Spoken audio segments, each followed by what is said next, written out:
Alright, back with the Lone Shadow, Longswordsman. This guy was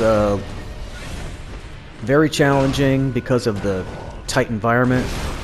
The camera angles kept messing up, but he ultimately was a little easier than the Lady Butterfly.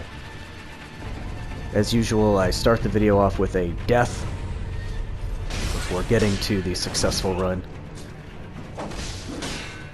The one thing I learned about this guy was, I read about a lot of videos that said things like, you know, try to mostly just deflect. Try to go in there and just deflect everything. Or I read videos that said you'll be deflecting more than you'll be attacking. And I have to say, you know, based on my experience, I don't really think that's true. I think if you only deflect, see, I think I'm finally understanding how posture works. It seems like if you only deflect, you will not build the posture gauge. Like, it'll always just have a little bit. There's something about attacks that really helps to build posture, and particularly I think attacks that they block. So even if you hear a lot of clanging, like even if they're blocking you, you might not even be taking any damage, but you are taking posture. So just like with Lady Butterfly, what I finally started to do with this guy was just to get in his face and just attack him. And as you'll see in this battle, I mean, things got really hairy with the camera. It got all messed up, and I could have died here so easily. But somehow came out on top. So let's watch.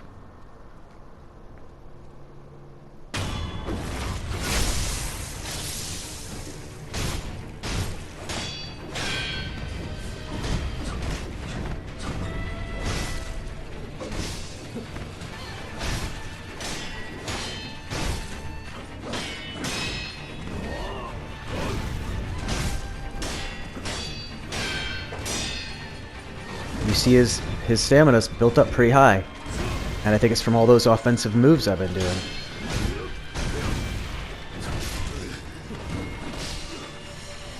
I mean, his posture is what I meant. It's built up pretty high.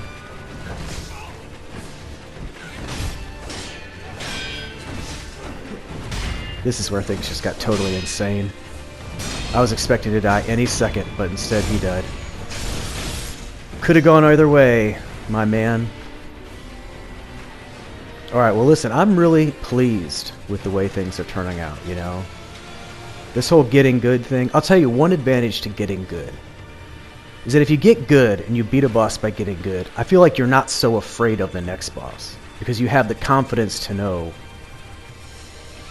that you can do the same thing again.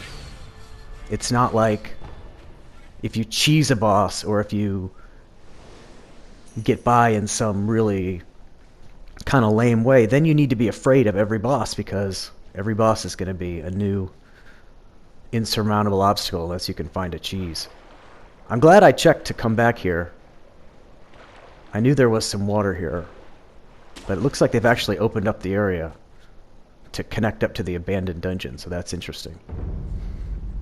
I'll probably go here next, see what it is that's back there. Alright, very good. Be back again.